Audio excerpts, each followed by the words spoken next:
උදෑසන අද 2025 මැයි මාසේ 16 වෙනිදා අපි දැන් මීට වසර එකහමාරකට විතර මේ ස්ථානයේ වීඩියෝ එකක් කරා.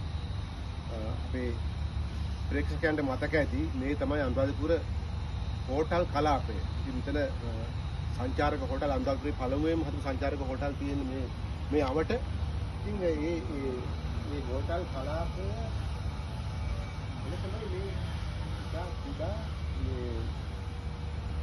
මේ පාක් එක තියෙන්නේ මේ උද්‍යානයේ තියෙන්නේ මේක සම්පූර්ණයෙන්ම දැන් පේනවා ආයි අර විදිහටම කැලේ වැහිලා තියෙනවා. අපි දැන් කියන්න යන්නේ මේකේ වැඩ පටන් ගත්තේ අවුරුදු 10කට කලින්. මේ උද්‍යානයේ අලංකාරව තියාගන්න කරන ඕන කියලා කරපු ඉල්ලීමකට අවුරුදු 10කට කලින් තමයි මේක වැඩ පටන් ගත්තේ.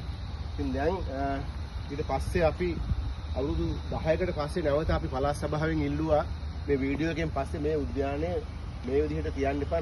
මෙතන හෝටල් කලාපයක් සංචාරක දෙස්වි සංචාරක විශාල ප්‍රමාණයක් මෙතනට එනවා.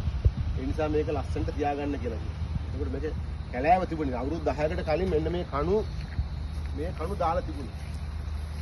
මේ කණු දාලා තිබුණා. ඊට පස්සේ මෙයාට බීම් එකත් යම් කිසි ප්‍රමාණයකට තිබ්බා.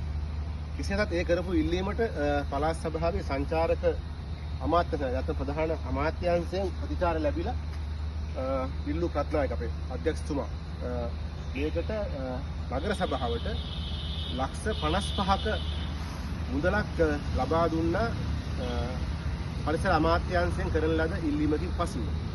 දැන් මේ ලක්ෂ 55 දීලා මේකේ වැඩ පටන් ගත්තා. දැන් බලන්න මේ ලක්ෂ 55න් කරලා තියෙන වැඩ ටික තමයි මේ තියෙන්නේ. ඊට පස්සේ මේ කණු තිබුණා. ඉතින් මේ අර දැල් වගේක් ගහලා තියෙනවා.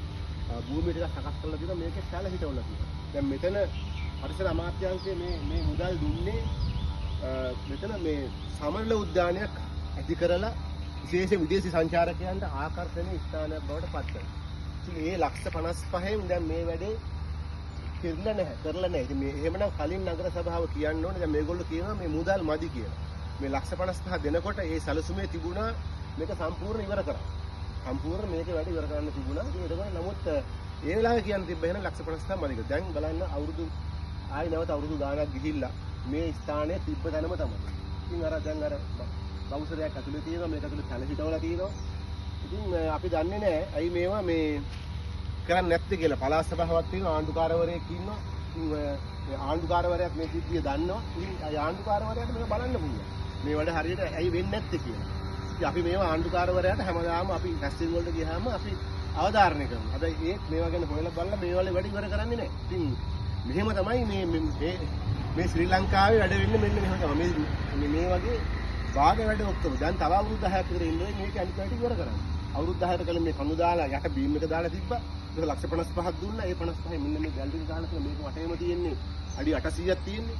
ඉතින් මේ අඩි 800 තියෙන මේ භූමි භාගය අලංකාරව තියාගන්න නැත්තේ අයි කියන ප්‍රශ්නේ අපි අහනවා.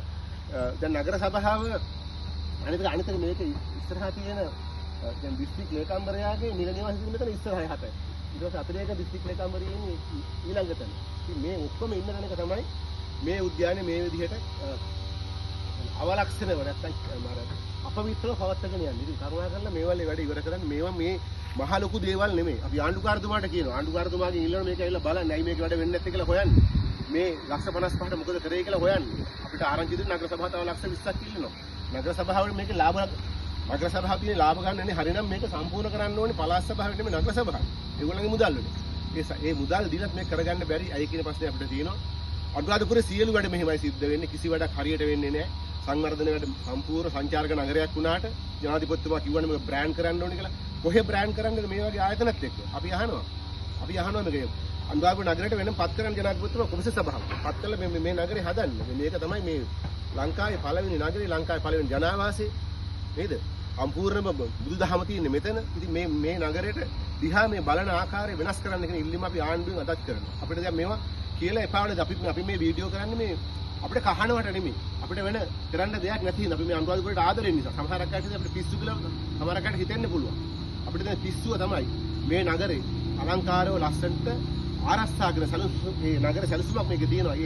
ඒ සැලසුම අනුව මේ නගරේ අවස්ථාවගෙන යන්න අපිට අවශ්‍යයි. මොකද අපි අනුරාධපුරයේ මිනිස්සු ඉඳලා අපි රජරට මිනිස්සු ඉඳලා අපි මේ අනුරාධපුර රාජධානියේ ඉපදිච්ච මිනිස්සු ඉඳලා අපිට මේක ගැන කැක්කුමක් තියෙනවා.